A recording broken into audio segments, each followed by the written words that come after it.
Que Dieu bénisse chacun de nous. Bien-aimé Père Céleste, nous te recommandons encore cette rencontre. Prions que tu viennes nous révéler ta parole, afin que chacun de nous soit nourri, rassasié, apprêté pour le jour que nous attendons. Parle encore comme tu l'as fait ce matin.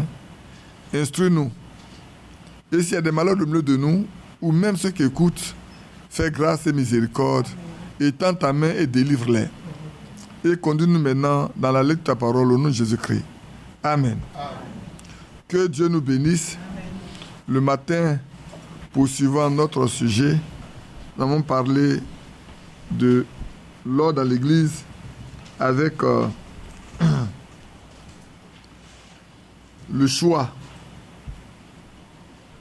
des anciens, leurs obligations, leurs devoirs, et puis qui doit pouvoir le faire. Et quelles sont les conditions à remplir pour y être. Et ça, c'est vrai. Pour ceux qui nous prennent maintenant, vous pourrez écouter ça après pour que vous puissiez suivre. Et nous avons aussi fait une incursion avec les problèmes de cheveux des sœurs. Je ne parle pas des femmes, mais je parle des sœurs.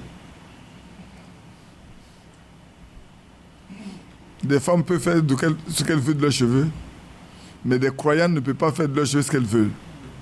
Parce que leurs cheveux leur ont été donnés par Dieu. Et le Seigneur dit que c'est pour leur gloire. Et il a attaché vraiment à cette glorieuse chose qu'il leur a donnée. Et personne n'a le droit d'y toucher. Et ça, c'est important. Ceux qui touchent à ces cheveux-là se séparent elles-mêmes de la grâce qu'il a faite. Que Dieu aide chaque frère à aider sa femme et chaque sœur à aider sa sœur à marcher selon l'évangile que nous avons reçu. Cet après-midi, nous allons aborder un sujet qui aussi est de taille, pas pour nous, mais pour ceux qui sont religieux. Qu'est-ce que c'est que la marque de la bête? Qui va gouverner à cette fin de temps? Ou quelles sont les choses qui vont se passer? Pour ça, nous allons aller dans Daniel chapitre 7 pour lire le songe des 4 animaux parlant des 4 royaumes que Nebuchadnezzar, pour ne pas dire Béchassar, a eu.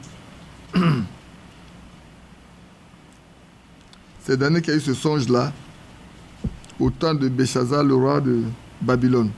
La première année de Béchassar, verset 1, roi de Babylone, Daniel eut un songe et des visions se présentaient à son esprit pendant qu'il était sur sa couche.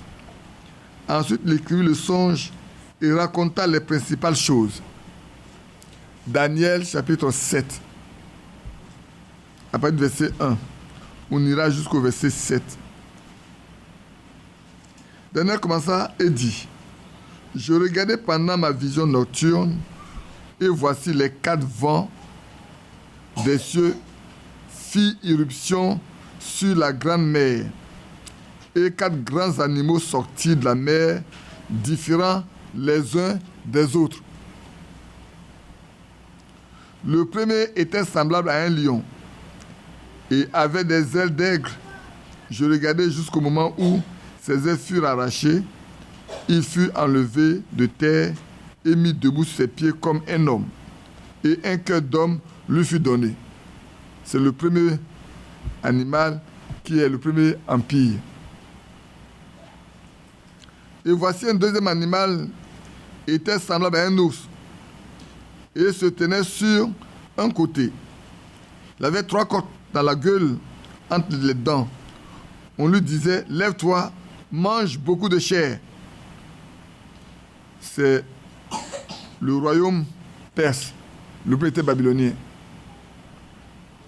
Le troisième qui est le royaume ou l'empire de Grèce. Après cela, je regardais, voici, un autre était semblable à un léopard et avait sur le dos 4 ailes, comme un oiseau. Cet animal avait 4 têtes et la domination lui fut donnée. C'était la Grèce. Enfin, le plus terrible animal, c'est le royaume romain. C'est Rome. Après cela, je regardais pendant mes visions nocturnes, voici, il y avait un quatrième animal terrible, épouvantable et extraordinairement fort. Il avait des grands airs de fer. Il mangeait, brisait et il foulait aux pieds ce qui restait. Il était différent de tous les animaux précédents. Il avait 10 cornes. Amen. Et puis il termine dit, je comptais les cornes et voici une autre petite corne sortie du milieu d'elle et 3 des premières cornes furent arrachées devant cette corne. Et voici elle avait des yeux comme des yeux d'homme et une bouche qui parlait avec arrogance. Que Dieu bénisse la lettre de sa parole. On va retrouver cet animal-là, ces animaux-là, dans Apocalypse chapitre 13. Et dans Apocalypse chapitre 13, allez voir comment cet animal ou ces animaux se sont-ils comportés. J'ai voulu commencer par là pour parler d'un certain nombre de choses après le verset 11. Le verset 1 de Apocalypse chapitre 13. Puis je vis monter de la mer une bête qui avait 10 cornes et 7 têtes. Et sur ses cornes, 10 diadèmes.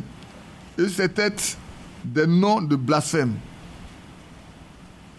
La bête que je vis était semblable. Cette fois-ci, regardez bien. Il va regrouper les 4 animaux qu'on a vus de l'autre côté. La bête que je vis semblable à un léopard. Ses pieds étaient comme ceux d'un ours. Et sa gueule comme celle d'une gueule de lion. Le dragon lui donna sa puissance, son trône et une grande autorité. Et j'ai vu l'une de ses têtes comme blessée à mort, mais sa blessure mortelle fut guérie, remplie d'admiration. La terre entière suivit la bête. Ils adoraient le dragon parce qu'il avait donné l'autorité à la bête. Ils adoraient la bête en disant, qui est semblable à la bête et qui peut combattre contre elle? Il lui fit donner une bouche qui proférait des paroles arrogantes et des blasphèmes. Il lui fit donner le pouvoir d'agir pendant 42 mois. C'est les 360 jours, non, c'est les 3 ans et demi de la première partie de la 70e semaine de Daniel.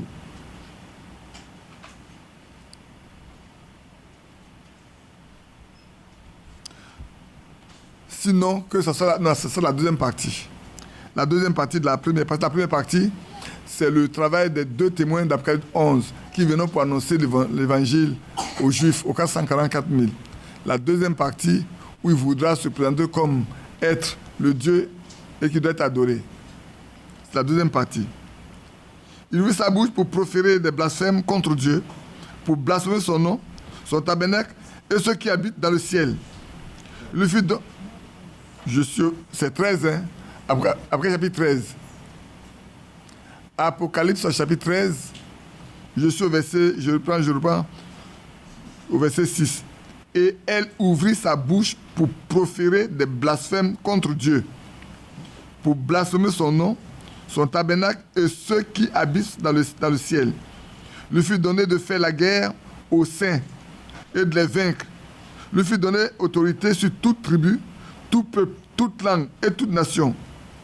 Et tous les habitants de la terre l'adoreront. Ceux dont le nom n'a pas été écrit dans le livre de vie de l'agneau qui a été immolé dès la fondation du monde. Si quelqu'un a des oreilles, qu'il entende. Si quelqu'un est destiné à la captivité, il ira en captivité. Si quelqu'un tue par l'épée, il faut qu'il soit tué par l'épée. C'est ici la persévérance et la foi des saints. Amen.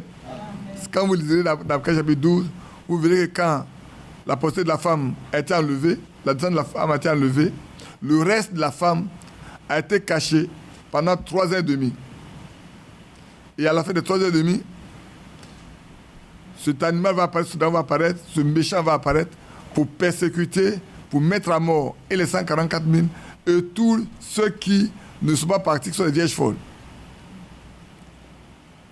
Ils vont tous passer par là.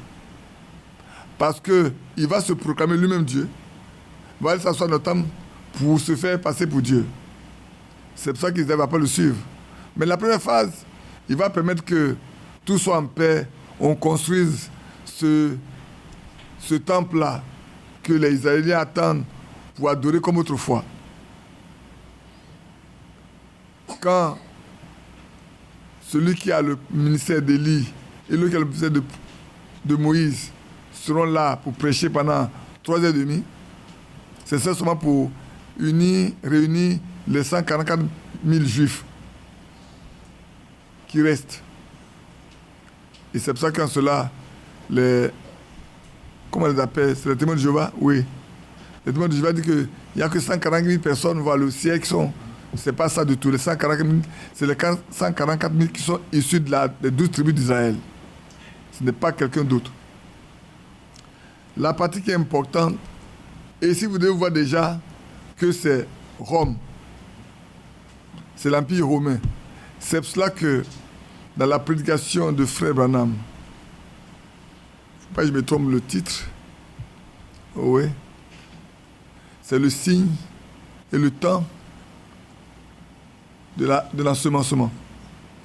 Dans le signe et le temps de l'ensemencement, en prêchant, il a dit, en ce moment-là, vous avez, après la Deuxième Guerre mondiale, l'Allemagne a été divisée en deux, surtout Berlin. Il y a Berlin Est, il y a Berlin Ouest. L'autre Berlin appartient à l'URSS et l'autre appartient aux Occidentaux. Donc, il y a l'Allemagne de l'Est, comme vous l'avez su, puis il y avait l'Allemagne de l'Ouest. Et en 1962, si j'ai bonne mémoire, quand Frère Branham prêchait cette prédication, il a dit, quand Berlin Est sera rendu, alors l'Empire romain sera établi dans ses limites comme quand il était quand le Seigneur Jésus était sur la terre.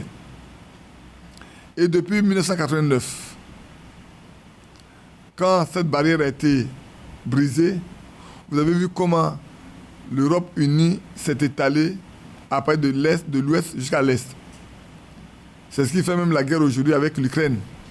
Parce que l'Ukraine veut entrer dans l'Union européenne. Vous savez bien. Or, tous ceux qui appartenaient à l'ancienne Union soviétique. Quand on parle de la Crimée, on parle de la Biélorussie, on parle de tous ces États-là. Ils y étaient auparavant.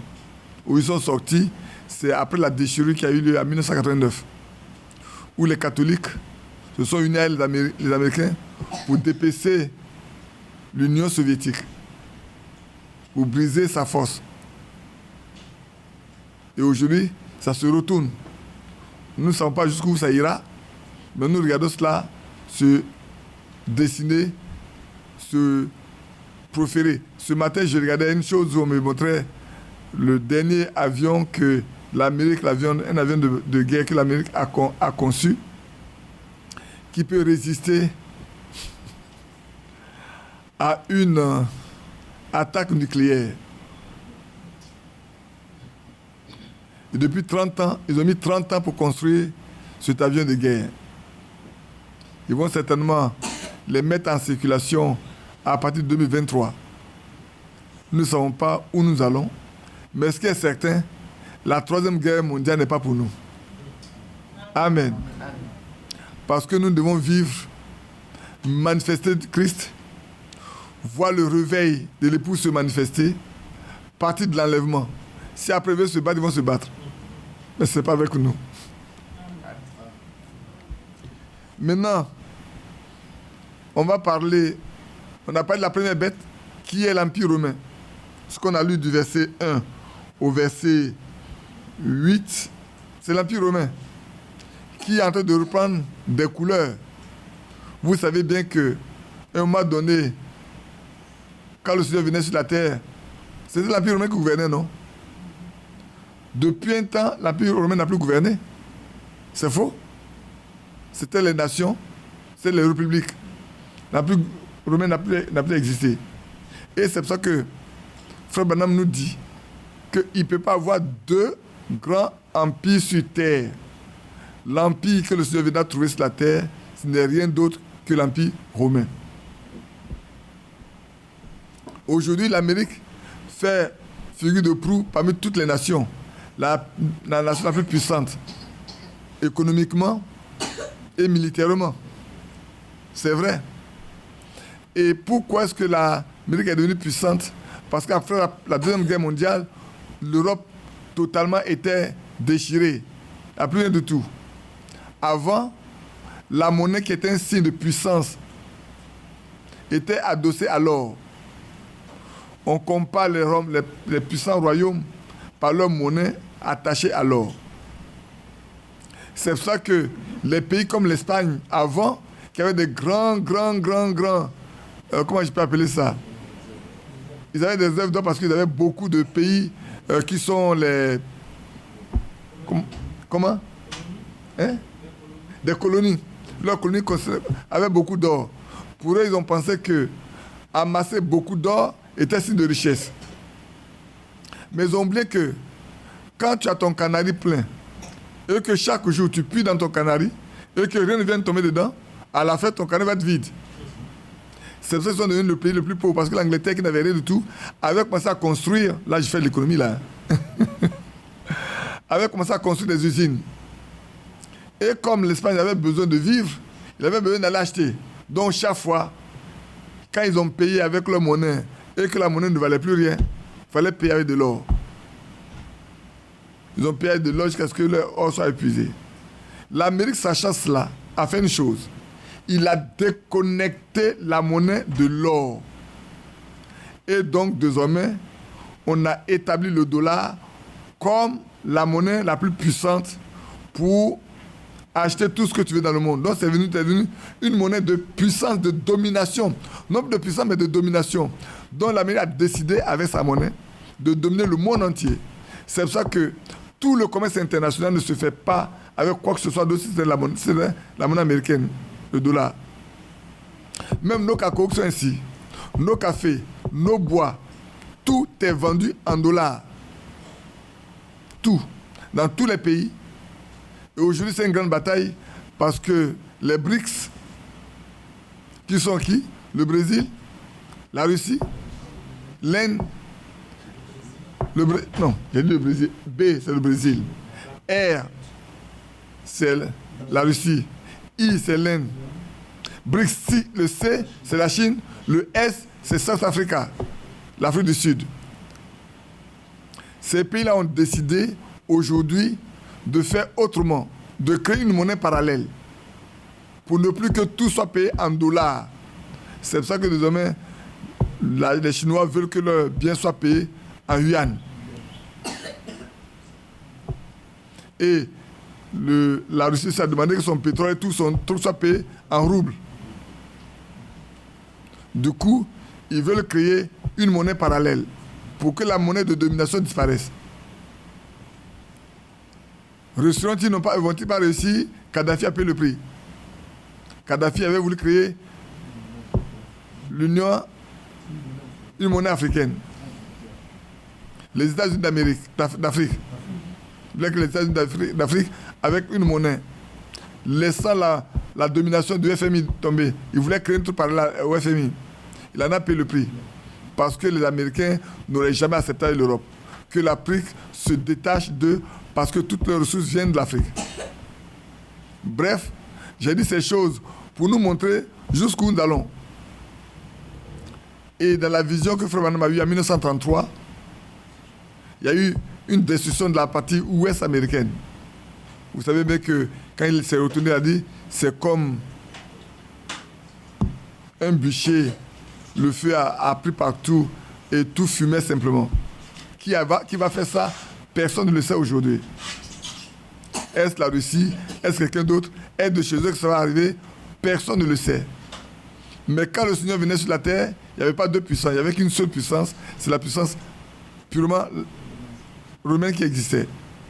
C'est pour ça que quand le Seigneur est venu sur la terre, vous savez, on parle de Rhodes, on parle de Agrippa, on parle de qui d'autre? Sous qui le Seigneur a été crucifié? Pilate. Ils sont tous romains. Et vous vous souvenez que quand on avait frappé Paul Peter et Barnabas quelque part, et qu'on voulait les libérer la nuit, il a dit, ah bon, vous nous avez chicoté, nous les Romains. Et le roi a dit, mais lui, il a acquis sa prix d'argent, que eux, ils sont Romains, il dit, pardonnez-nous. Être Romain à ce temps-là, c'est comme quelqu'un qui est ivoirien, où vraiment la Côte d'Ivoire a une loi qui protège son peuple.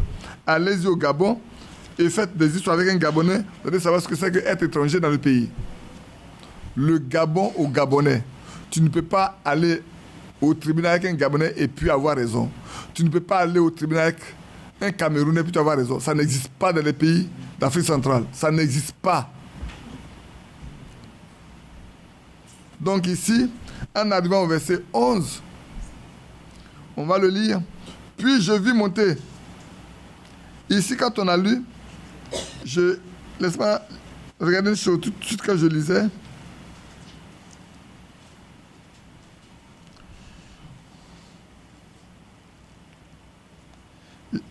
Regarde le verset 1. Puis je vis monter de la mer une bête qui avait 10 cornes. Retenez bien la mer, ce que c'est. La mer, c'est les grandes eaux. On va le voir tout à l'heure d'après chapitre 17. Que vous fassiez bien attention. Donc cette bête-là sort d'une mer, des grandes eaux. Donc retenez bien ce mot mer-là, retenez ça. Tandis qu'au verset 11, cette bête qui sort, elle sort de la terre. Puis je vis monter de la terre une autre bête qui avait 2 cornes, semblables à celles d'un agneau et qui parlait comme un dragon. Vous connaissez bien que les cornes sont des puissances. Et les 2 cornes, vous les connaissez bien. Sachez bien qu'aujourd'hui, la puissance, tout à l'heure on a dit militaire et économique, surtout entre les mains des Américains, ils dominent, c'est vrai. Mais aussi, vous savez bien que toutes les églises évangéliques aujourd'hui sont sorties d'où? Des États-Unis d'Amérique. Tous les grands hommes évangéliques, le dernier grand réveil qu'on a vu, dont le frère Branham a été le précurseur, sont tous partis de l'Amérique. Du coup, quand vous regardez les deux continents, regardez le continent américain, le continent européen, quel est le continent où on fait beaucoup, excusez-moi le terme que j'ai employé, c'est pas péjoratif, où on fait beaucoup de bruit au plan religieux. C'est l'Amérique. Hein? Quand on prenait aujourd'hui l'Europe, l'église est morte. L'adoration est morte. Aux États-Unis, ce n'est pas la même chose.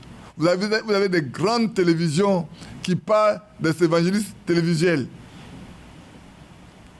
La plupart des cantiques, des chants qu'on a aujourd'hui, c'est les Américains, avec beaucoup de bruit.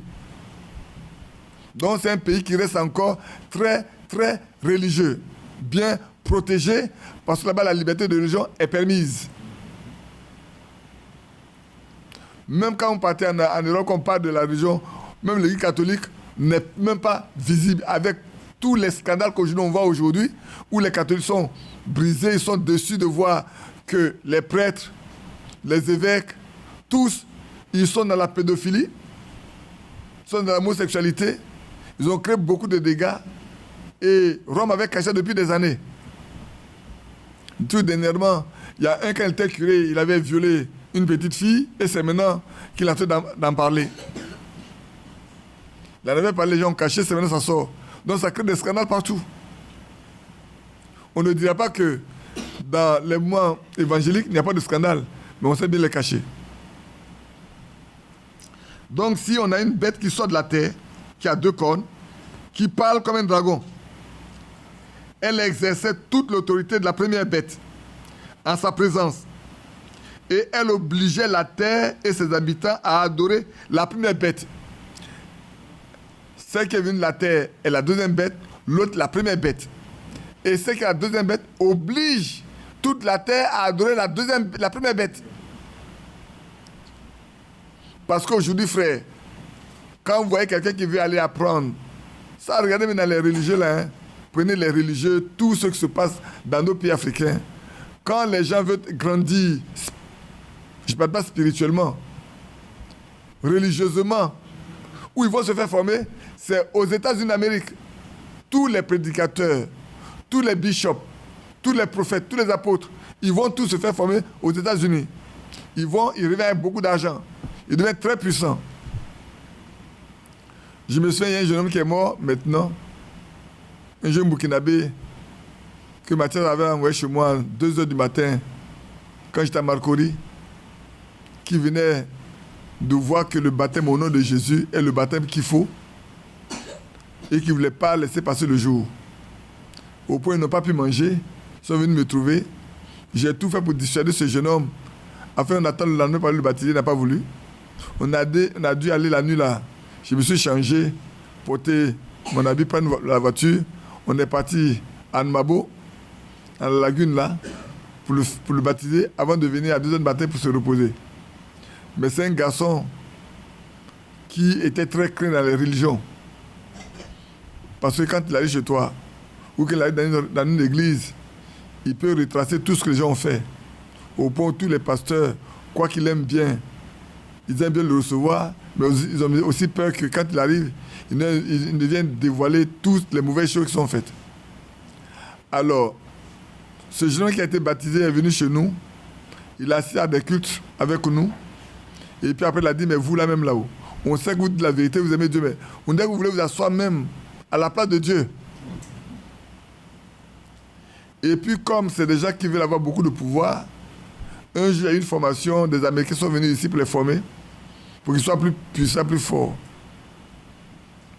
À la fin de cette formation, elle a attrapé un esprit de sexe, de sorte qu'aucune femme ne peut lui résister, quel que soit ce que tu es. Plus tard, quand ça l'embêtait, il a été voir Mathias pour qu'on prie pour lui. Mathias lui a dit, celui qui t'a baptisé va le voir, va prier pour toi. Il t'a parlé, tu n'as pas voulu l'écouter, maintenant tu es parti, tu as attrapé notre esprit, va le trouver. Pour finir, il a prié pour lui, Dieu l'a délivré, cet enfant est mort aujourd'hui. Mais il n'a plus mis jamais pied au milieu de nous, jusqu'à ce qu'il meure. Parce que, je vais vous dire, j'étais chez lui à la maison. Tous nos gouvernants, il avait leur carte de visite. C'est quelqu'un qui priait pour tous les gouvernants. Donc, qui avait les moyens pour vivre. N'a pas besoin d'appartenir à une seule église pour vivre. Ainsi donc, frères, aujourd'hui, tous ces hommes qui sont des bishops, qui sont des prophètes, des prophétesses, des évangélistes, regardez bien où ils vont se faire former. Où les gens viennent des États-Unis pour les former, ou non, ils vont aux États-Unis pour se faire former, pour avoir beaucoup plus de force de côte. Ils viennent avec beaucoup d'argent. Donc, dès lors, c'est comme ça, demain, ça sera très facile de convaincre tout le monde d'adorer la première bête. Parce que vous êtes tous soumis à cette bête-là. Alors, elle exerçait toute l'autorité de la première bête en sa présence et elle obligeait la terre et ses habitants à adorer la première bête, dont la blessure mortelle avait été guérie. Donc, cette bête qui, à un moment donné, a disparu, vous savez bien qu'il a été frappé au jour de Luther. La première bête dont je parle, c'est l'Église catholique. Vous savez combien de fois elle a été frappée au jour de Luther? Parce que pendant 1000 ans, l'Église catholique a dominé sur la terre. Il n'y avait rien d'autre qui puisse dominer. Et avec toutes les persécutions, toutes les inquisitions, 60 millions de protestants ont été mis à mort. C'est pour ça que la Bible dit, le sang des saints a été trouvé en elle. On en parlera tout à l'heure quand on va lire après chapitre 17. Ça fait lourd pour vous, c'est vrai. Je sais que ça, quand ça rentre dans l'enseignement, ça devient lourd pour vous tous. Mais quand on parle de notre marche, c'est un peu plus différent. Mais ces choses-là sont faites pour nous faire voir que on doit faire attention. Dieu nous les a données à cette fin de temps pour nous faire dire, prenez garde. N'allez pas comme ça, n'allez pas ainsi. On en parlait tout à l'heure, c'est pour ça que j'ai fait exprès qu'on lise ça, pour que vous voyez d'abord quelles sont les puissances qui vont régner. Et elle pourrait, cette deuxième bête, opérer des grands prodiges jusqu'à faire descendre du ciel du feu et descendre du feu du ciel sur la terre à la vue des hommes. Depuis que la terre existe, quelle est la puissance qu'il a fait? C'est la deuxième bête Maintenant, sachez bien. Allons d'après chapitre 17 d'abord, avant de revenir.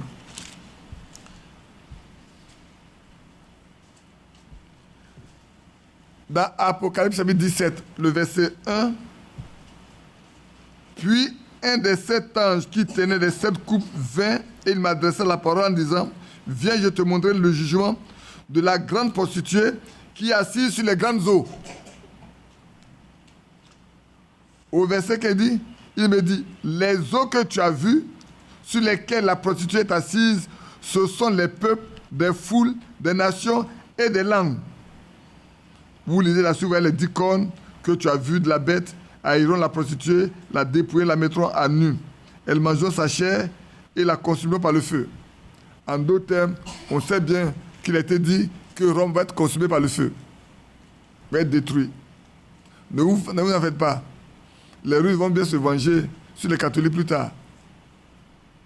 Ils savent que la destruction de l'Union soviétique est venue d'eux, ils le savent. C'est pas qu'ils le savent, ils savent bien ça. Donc, vous vous rendez compte que la première bête domine sur des peuples, des langues et des nations. La deuxième bête est sortie de la terre où il n'y avait pas d'habitants. C'est l'Amérique, comme je l'ai dit tout à l'heure. Et c'est pour ça qu'elle opère des prodiges jusqu'à faire descendre du feu du ciel sur la terre. Quelle est la nation qui l'a fait? Ce n'est pas l'Amérique. Hiroshima, Nagasaki. Et elle séduisit les habitants de la terre par les prodiges qui lui étaient donnés d'opérer. Qui sait encore si ces avions qu'ils sont en train de fabriquer aujourd'hui pour chercher à dominer le monde ne va pas leur servir à cette fin. Personne ne sait où le monde va aujourd'hui. Mais vous savez, il y a une chose qu'on observe. Souvent, les nations font des choses sans le savoir, tout en accomplissant les prophéties bibliques. Regardez la monnaie européenne. Quand vous prenez les premières pièces, on a dessiné une femme qui chevauchait une bête. Sans savoir que dans la Bible, c'est ça. Vous ne savez pas. Vous arrivez devant la Commission européenne à Bruxelles. Devant là, il y a une femme qui chevauche une bête. C'est bien là installé. Quand tu es chrétien, tu arrives, tu sais de quoi il est question. Mais il y a des religieux qui ne savent pas de quoi il est question. Seuls les chrétiens de cet âge dans lequel nous sommes savent de quoi il est question. Donc quand tu arrives à Bruxelles et que tu vois ça, tu dis, ah, la Bible s'accomplit vraiment. Vraiment, la Bible s'accomplit. Donc ne pensez pas, frère, je dis ces choses pour notre instruction. Je dis ces choses pour nous dire, le temps est très mûr. Dieu a permis que Frère Branham vienne et que tout lui soit révélé pour que nous ayons la compréhension de ce qui est écrit. Afin qu'on ne se laisse pas séduire. Vous savez, Frère Franck disait qu'un jour il était dans l'avion et il a trouvé quelqu'un qui était vraiment paré. Et c'est un bishop ou un archevêque méthodiste. Un archibishop, quoi. Un archibishop, archevêque. C'est la même chose là. Et quand il lui a dit que lui, il est là pour aider à rentrer dans le mouvement économique, lui, son rôle, c'est d'amener les Églises à rentrer dans le mouvement économique, et il lui a fait comprendre qu'il est en train de marcher avec la grande prostituée. Et là, leur communion s'est arrêtée. Leur communion a pris fin. À cet instant-là net, leur communion a pris fin. Auparavant, le gars était bien heureux de lui raconter tout ce qu'il sait faire, qu'il doit faire et tout. Mais quand lui, il a pris la parole pour lui dire que ça, c'est anti-biblique. Voilà où il amène des gens. Leur communion a pris fin. Et c'est vrai. Vous ne pouvez pas dire la vérité comme celle-là à quelqu'un qui est ancré, qui croit tellement ces choses-là, et vous pouvez dire qu'il va être d'accord avec vous. Ce n'est pas possible, frère. Même si vous-même aujourd'hui vous en parlez à quelqu'un, à un prêtre catholique, il va même pas vous respecter, il va même pas vous écouter. Vous en parlez même à un méthodiste, il va vous raisonner, vous déraisonner. Comment amener les églises? Regardez bien la dernière réunion que le pape a eue avec les musulmans et les orthodoxes. C'est quoi? Ils ont parlé de l'unité de la foi. L'unité de la foi, l'unité de la foi, l'unité de la foi. La paix, la paix, la paix, la paix. Donc, ils ne cherchent qu'à s'unir aujourd'hui. C'est tout. Mais ça va avoir lieu. Ça va avoir lieu. Et donc, quand on lit ces deux passages, on se rend compte que aujourd'hui, comme je vous ai fait voir, si vous suivez après, vous allez voir qu'il assis sur les montagnes, hein, les 7 montagnes, comme je vous ai montré la fois dernière. Rome assis sur 7 montagnes. C'est la seule ville au monde aujourd'hui qui est assise sur ces 7 collines-là, qu'on voit bien. Rome. Donc, sachant bien, frères et sœurs, qu'on va y arriver dans peu de temps. Alors, on est dans le chapitre 13 qu'on est en train de lire, on va arriver à la position dont je voulais parler concernant la marque de la bête. Donc elle séduisit les habitants de la terre par les prodiges qu'il lui a été donné d'opérer en présence de la bête, disant aux habitants de la terre de faire une image à la bête qui avait été blessée par l'épée et qui vivait. Et il lui fut donné d'animer l'image de la bête, afin que l'image de la bête parle et qu'elle fasse que tous ceux qui n'adorent pas l'image de la bête soient tués. Et elle fit que tous, petits et grands, riches et pauvres, libres et esclaves, reçoivent une marque sur leur main droite et sur leur front. Et que personne ne puisse acheter ni vendre ni sans avoir la marque, le nom de la bête ou le nombre de son nom. C'est ici la sagesse que celui qui a de l'intelligence calcule le nombre de la bête, car c'est un nombre d'hommes. Et son nombre est 666. Aujourd'hui, au niveau des religieux, moi j'ai chez moi ici le livre d'Alexander qui a écrit sur l'Apocalypse. Quand tu parles du nombre de la bête, c'est vraiment quelque chose de différent, de contraire. Quand il parle de la bête. Aujourd'hui, quand les gens parlent de la marque de la bête, on pense toujours qu'il y a un ordinateur quelque part ou en Belgique. On va mettre des puces sous nos peaux et on va nous contrôler partout. Voilà ce que les gens appellent la marque de la bête. Mais c'est faux. La marque de la bête n'a rien à voir avec un élément physique. Dites-nous, comment est-ce que Dieu, on a lu la fois dernière d'Ézéchiel chapitre 9, comment est-ce que Dieu marque son peuple? Comment Dieu baptise son peuple? Par le Saint-Esprit. Et à quel moment Dieu baptise son peuple?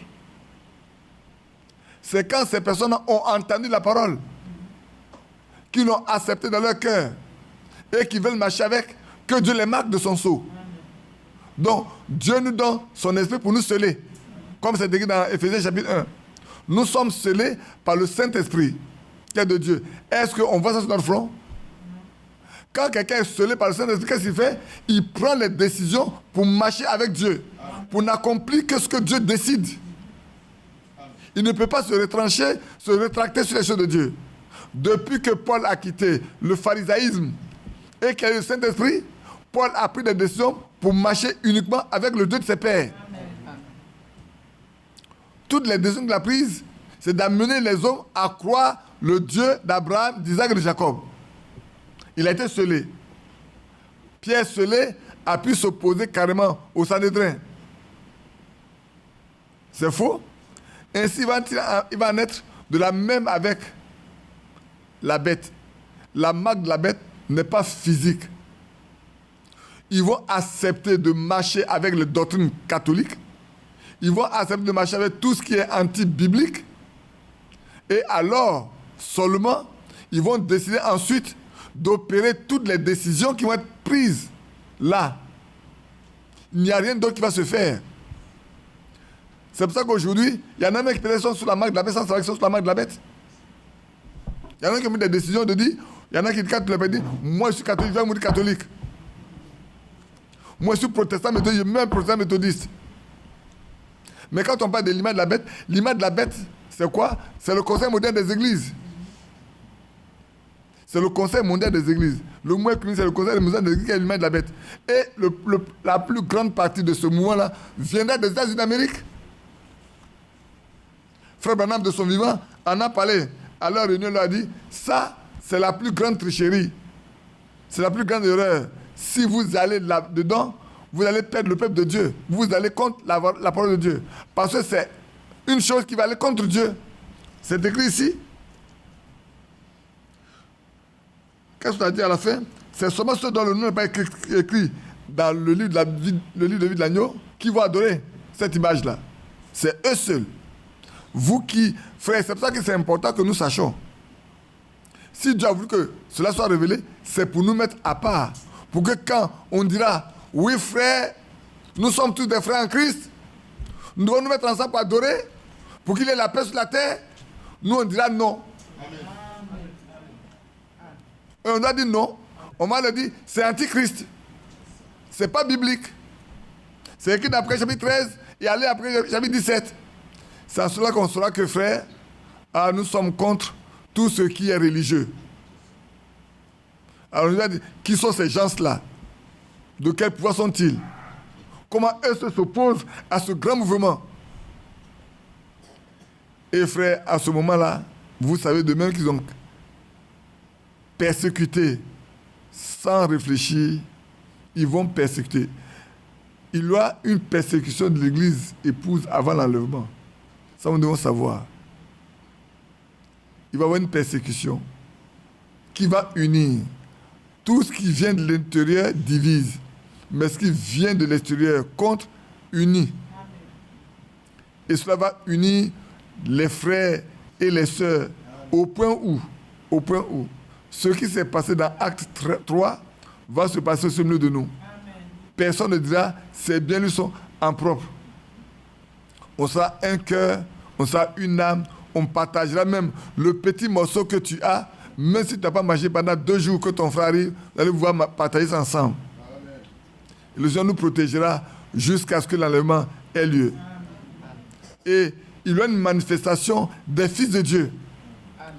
Le Saint-Esprit pourra travailler au milieu des enfants de Dieu et amener tout le monde à comprendre que c'est les enfants de Dieu qui se manifestent maintenant, qui sont dévoilés. Avant l'enlèvement, les gens connaîtront qui sont les enfants de Dieu. Ils ne vivront pas cachés. Des circonstances feront qu'on les connaîtra. Il a un bon réveil. Très bon petit réveil, simplement. C'est là que je dis, frère, ce n'est pas au moment du réveil que tu vas te réveiller. Ne se réveille que celui qui dort, mais qui est prêt. Si tu n'es pas prêt, tu te réveilles tel que tu es. Voilà pourquoi dès maintenant, soyons prêts. Quand l'Esprit de Dieu viendra, ne se réveilleront que ceux qui ont l'Esprit, le Saint-Esprit. Ne pourront marcher que ceux qui ont le Saint-Esprit. Ne pourront faire la volonté de Dieu que ceux qui ont le Saint-Esprit. Frère, ne nous contentons pas d'aller nous asseoir pour chauffer les bancs. Soyons préoccupés par notre propre vie aujourd'hui. Cherchons à plaire à Dieu, à faire sa volonté, à ne marcher qu'avec lui, à obéir à sa parole. Le matin, on a dit, toutes les pratiques. Avant, je disais aux dénominationnels, aux religieux, je dis, tout ce qu'on pratique dans votre église, qui n'ont rien à voir avec la Bible, oubliez ça, ce n'est pas de Dieu. Et si vous restez jusqu'à votre mort, vous y en enfer. Aujourd'hui, je peux dire, bien-aimés frères, le matin, on en a parlé un peu de la nomination, la désignation des anciens dans l'église. Toute église qui désigne les anciens, qui ne respecte pas ce qui est écrit dans la Bible, ils doivent savoir qu'ils sont dans l'erreur. Et jamais l'Esprit de Dieu ne viendra au milieu d'eux pour travailler. Ceux qui auront été établis ne seront jamais oués par le Saint-Esprit pour travailler. Ce n'est pas possible. On fera seulement la religion, mais ils ne verront jamais la main de Dieu pour travailler. Au milieu d'eux. Peut-être c'est trop dur, on me dit, mais c'est comme ça va se passer. Alors prenons garde. Toute chose qui n'est pas biblique ne peut pas avoir l'assentiment de Dieu. Tu t'éloignes de la parole de Dieu, Dieu s'éloignera de toi. Tu pratiques ce qui n'est pas biblique, tu n'as pas à faire, Dieu n'a rien à faire avec toi. Alors prenons garde.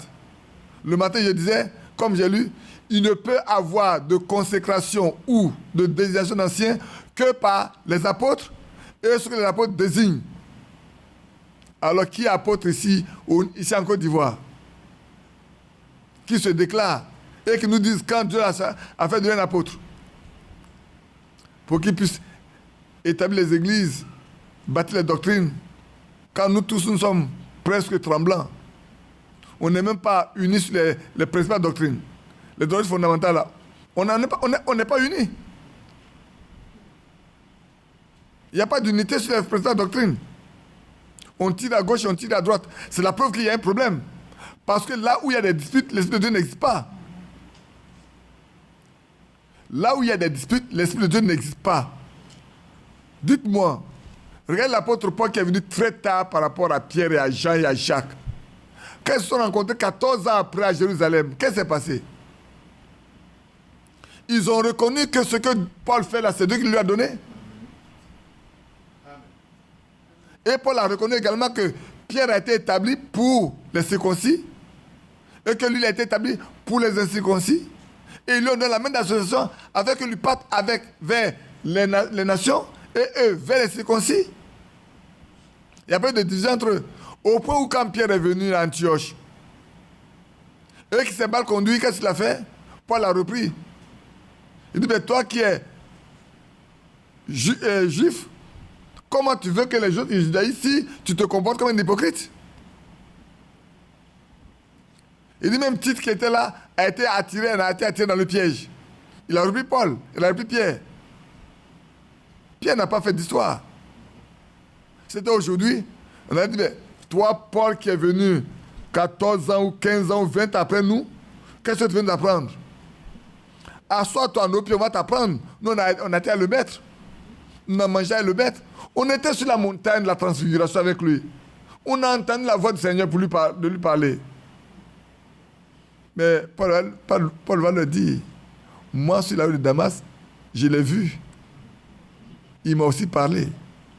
Il m'a donné la mission qu'il doit accomplir.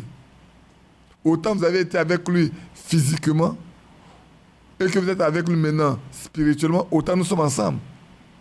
Mais comme là où il y a le Saint-Esprit, il n'y a pas de dispute, Pierre a reconnu que ce que son frère a dit est vrai.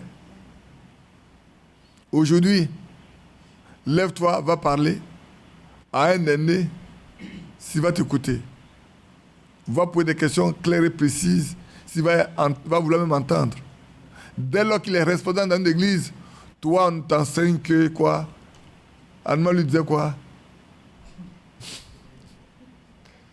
Hein? On vous enseigne la connaissance du salut. Ceux qui sont assis, on enseigne la connaissance du salut.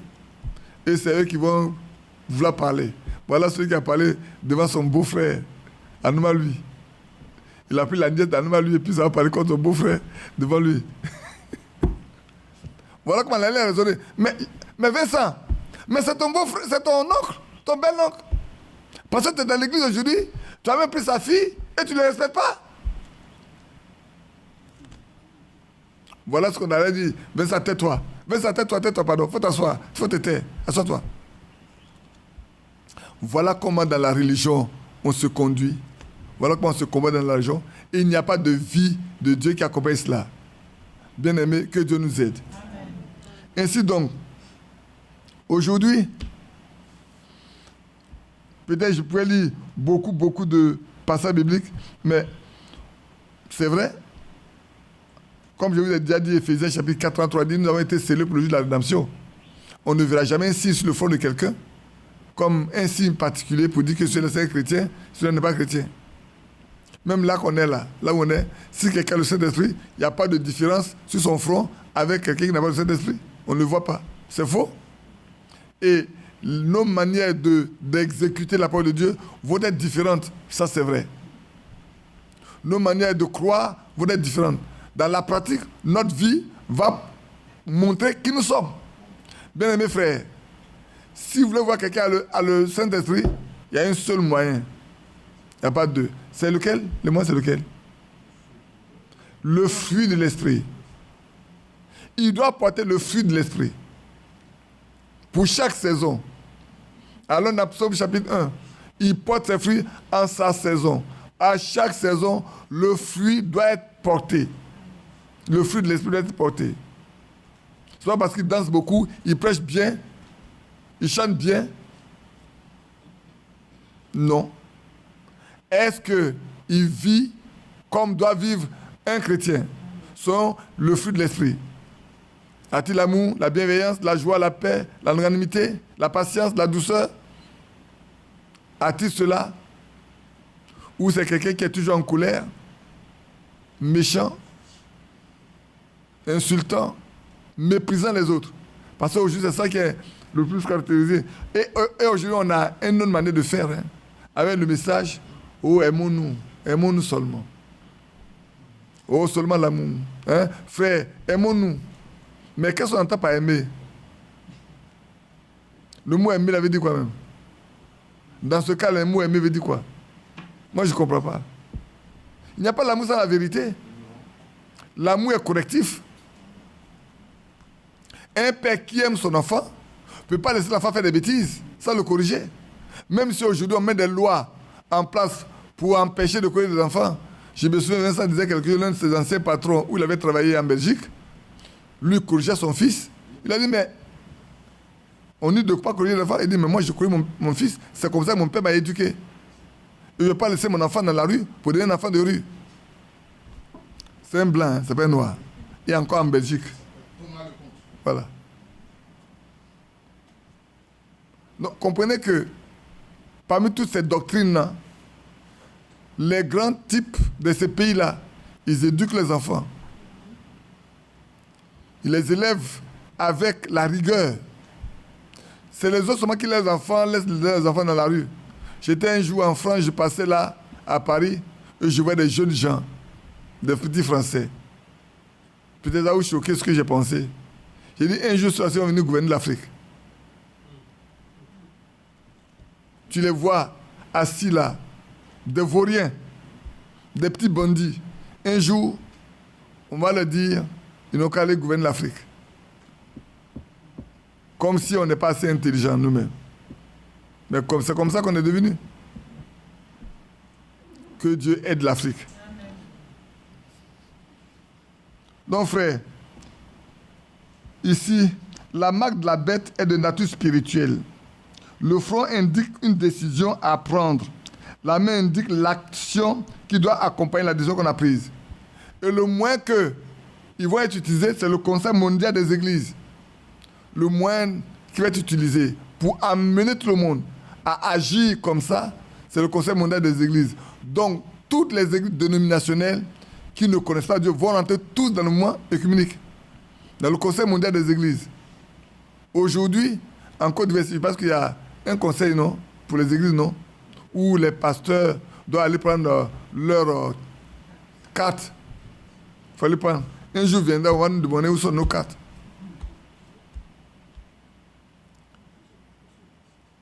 Le jour où la religion, l'église va devenir une église d'État, complètement bien mue, on va nous demander d'avoir nos cartes.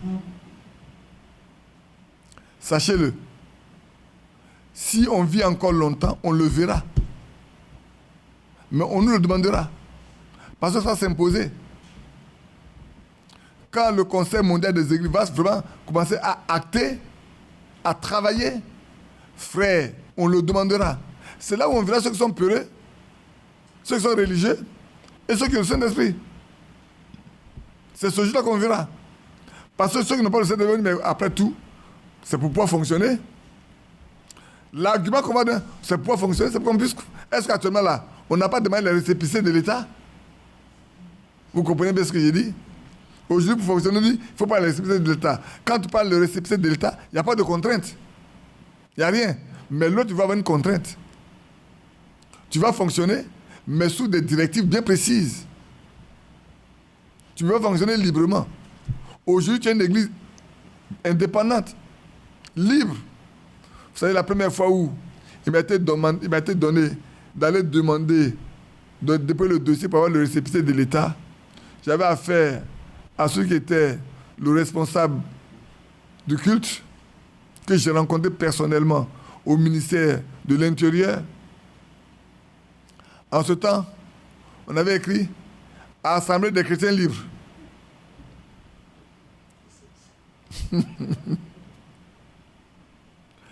Assemblée des chrétiens libres, à celle-ci. Alors quand je suis arrivé, J'avais déjà déposé le dossier. Il avait vraiment bien examiné. Et il m'a convoqué, vous allez. Et il m'a écouté jusqu'au bout. Et puis il a dit, et les chrétiens, ils sont quoi? Vous êtes libres, les autres quoi? Ils sont prisonniers. Vous changez. C'est vous ceux qui êtes libres. J'ai dit, mais c'est le nom qu'on s'est donné. Non, votre nom là. Dites-moi, est-ce que vous êtes les seuls chrétiens qui êtes libres? Ou les autres, ils sont prisonniers? On les attache à qui?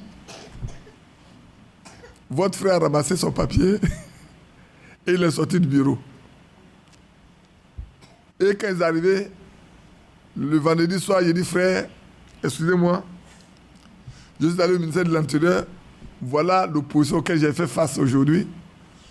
On me demandait si les autres sont esclaves et liés quand nous disons que nous sommes libres.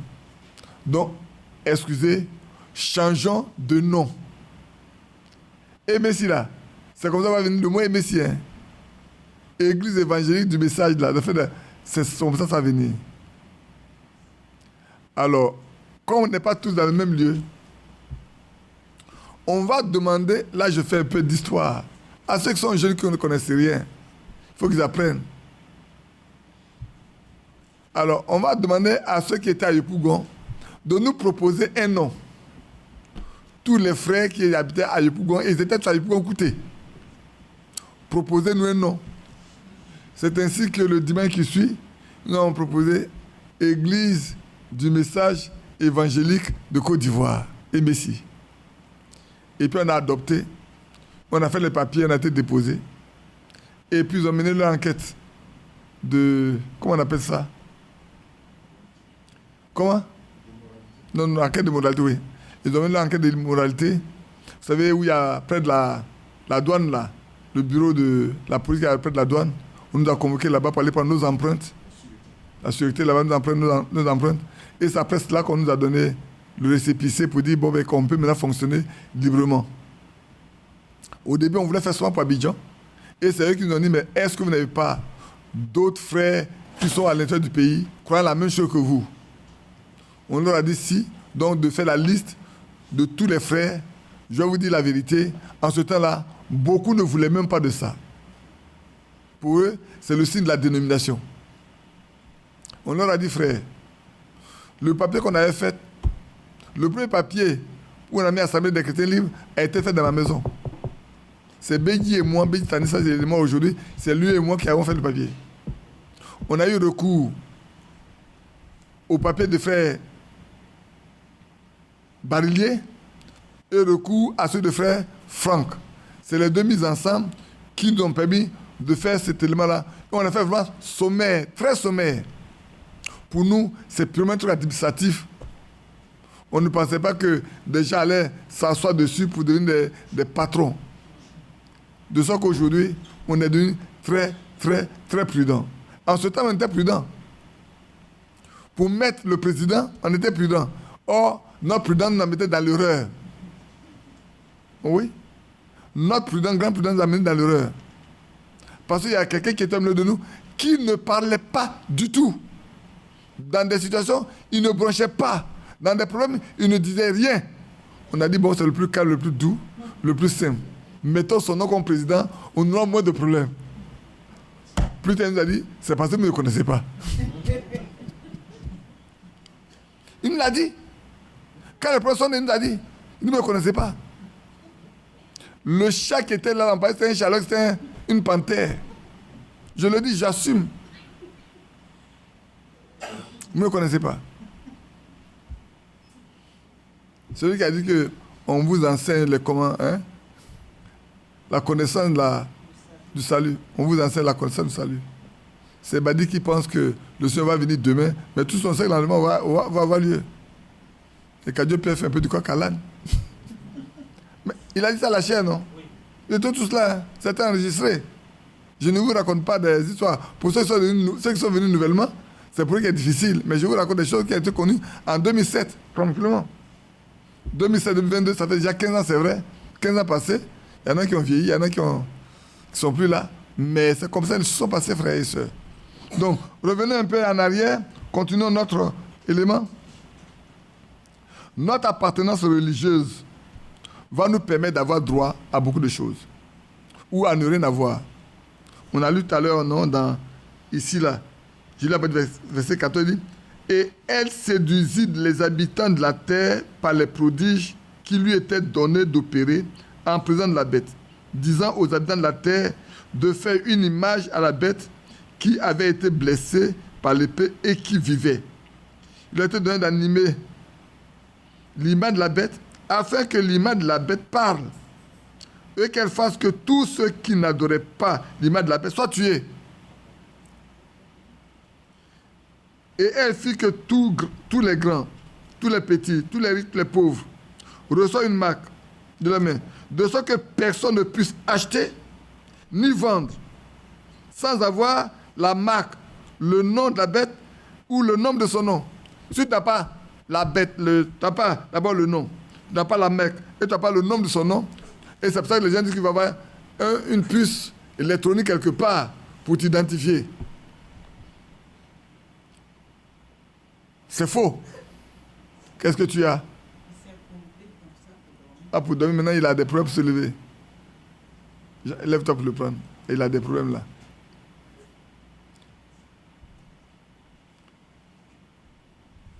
Viens doucement, doucement, il ne faut pas pleurer. Doucement, doucement. Doucement, doucement. Tu es un grand garçon, non?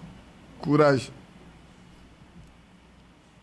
Donc, frère, si on appartient à ce grand mouvement du Conseil économique, nous avons Conseil mondial. C'est pas le Conseil économique, hein? C'est le Conseil mondial des églises. Aussi longtemps que vous appartenez à ça, vous serez libre d'avoir vos enfants à l'école, avoir accès au travail, avoir accès aux hôpitaux, avoir accès au marché. Nos soeurs qui aiment vendre, je regarde bien ma fille Béatrice, je ne sais pas si elle va encore après un billet d'avion pour aller en Thaïlande. Aussi longtemps que tu n'es pas dans ce groupe, tu es exclu de la vie. Donc on t'expose à la mort. Bien aimé, il y a des jours sombres qui sont devant, mais ces jours sombres, c'est des jours glorieux pour ceux qui sont des chrétiens. Parce que là, ils vont manifester vraiment la puissance de Dieu. Étant baptisé du Saint-Esprit, l'Esprit de Dieu fera comme il a fait avec Philippe. Quand on va te poursuivre à droite ou à gauche, il va te transporter ici.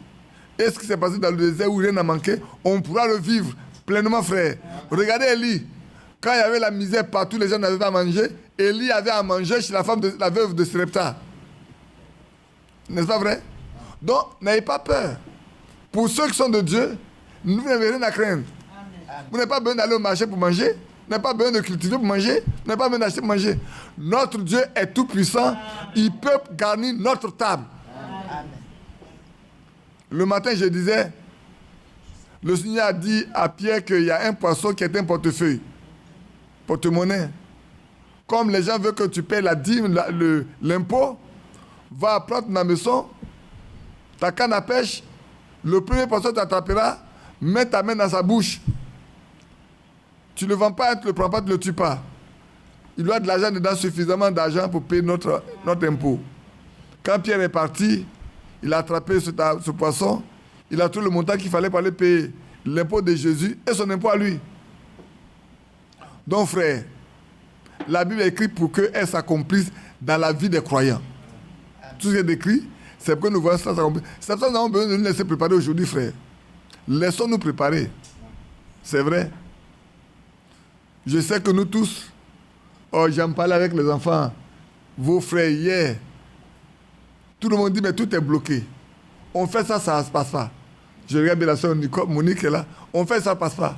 Tu fais ceci, c'est bloqué. Je regarde également de l'autre côté, si Achille était là. Je regarde là, c'est bloqué. Je dis, avant la grande bénédiction, il y a toujours des difficultés. Les épreuves précèdent toujours la bénédiction. Sachez-le. Avant d'être béni, vous passerez par des difficultés énormes. Donc aujourd'hui, ce qui arrive à vous, mes frères, à vous, mes soeurs, c'est parce que de la foi, ça vous arrive. Hein? Ceux qui sont dans le monde, ça ne leur arrive pas du tout. Ils peuvent se compromettre dans tout et puis réussir à avoir à manger. Mais quand vous voulez marcher avec Dieu, c'est normal. Celui qui vit pieusement sera persécuté. Amen. Quand on parle de persécution, souvent parce qu'on va venir nous frapper, on va nous mettre à prison, nous frapper. Non, il y a plusieurs moyens. On peut vous prier beaucoup de choses. Regardez bien aujourd'hui, frères et sœurs. Vous n'appartenez pas à les loges qui existent. On ne vous connaît pas. Si Dieu ne vous fait pas grâce, vous ne pouvez pas avoir ça à quoi que ce soit. Tout se passe dans les loges. Les marchés se passent dans les loges. Sachez-le. Les recrutements se font dans les loges. Aujourd'hui, quand on nomme les gens, si il y a un appartement, une loge, le jour qui suit là, vous allez voir, il appartient à une loge.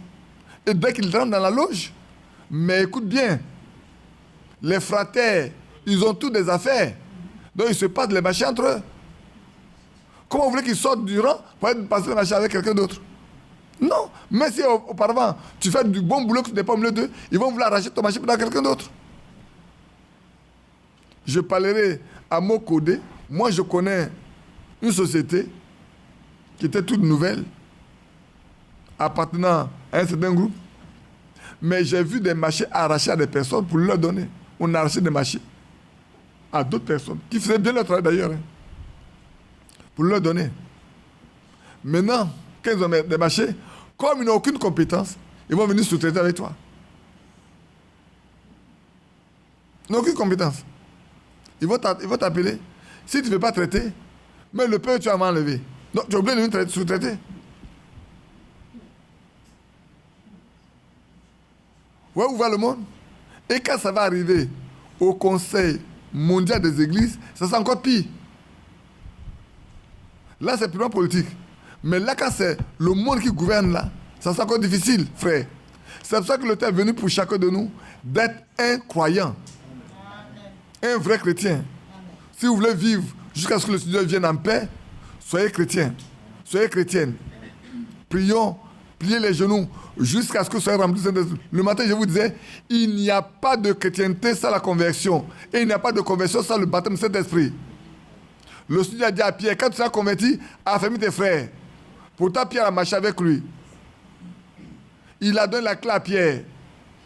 Et quand il devait partir, il a dit à Pierre, vous pouvez le lire d'argent, hein, si vous voulez bien. Allons voir. Je n'ai pas le passage dans la tête, mais je vais vous le lire. On va le trouver tout de suite. Je me demande si ce n'est pas après la résurrection. Ça doit être après la résurrection.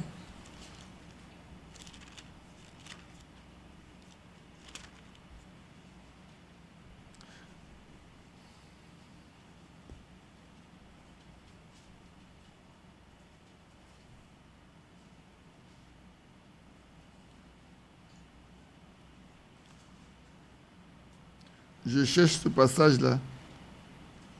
Je crois ici, après, laissons voir Jean 21, je ne sais pas si c'est ça. Si quelqu'un tout le passage me le dit.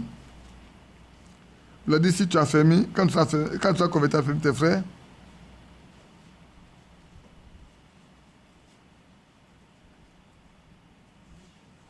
Combien? Luc 22. Luc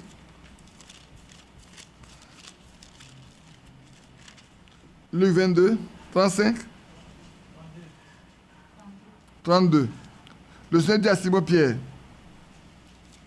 c'est juste avant que le Seigneur ne parte à Gethsémani et la trésor. Le Seigneur dit, Simon, Satan vous a réclamé pour vous cribler comme du froment.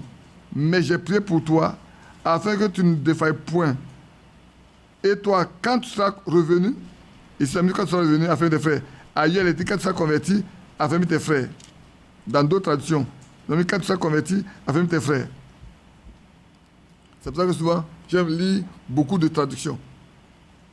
Donc, Pierre ne pouvait pas faire autrement. C'est après le baptême du Saint-Esprit que la conversion de Pierre a été totale et entière.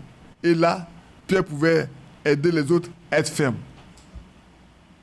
C'est important que nous sachions, frère, il n'y a pas de conversion totalement sans le Saint-Esprit. Sinon, les gens ne allaient pas sortir. Hein. Quand vous prenez le message en Côte d'Ivoire, tout à l'heure on chantait un cantique. Moi, je pensais à ce frère qui nous a appris ce cantique-là. Mais frère, que Dieu seul fasse grâce. Je ne sais pas où il est parti, les morts maintenant. Je ne sais pas où il est parti. Que Dieu fasse que son âme repose en paix et qu'il soit dans le lieu, non pas dans le lieu de tourment. C'est vrai. Parce que le témoignage que nous laissons ici-bas nous accompagne. Sachons-le. Le témoignage de notre vie ici-bas nous accompagne. On ne peut pas l'enlever. Si on est mort voleur, on va en tant voleur.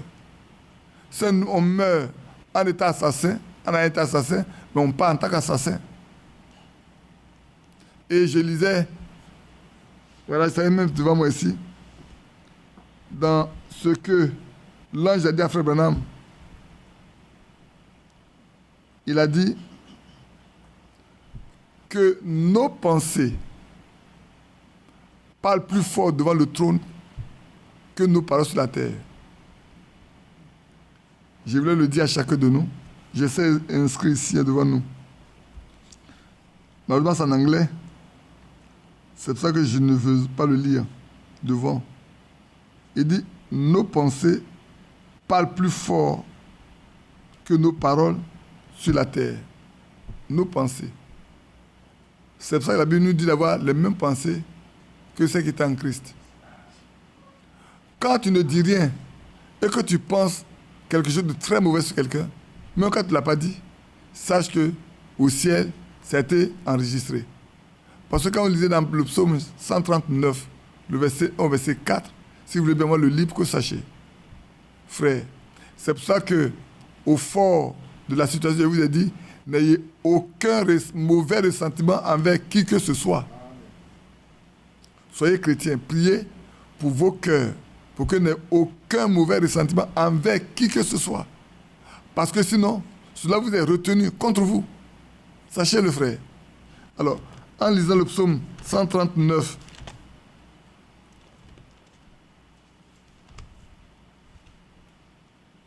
je sais que je vous promets tellement dans des passages, mais je pense que c'est nécessaire pour chacun de nous, afin que nous sachions quoi faire, tenir, comment tenir bon.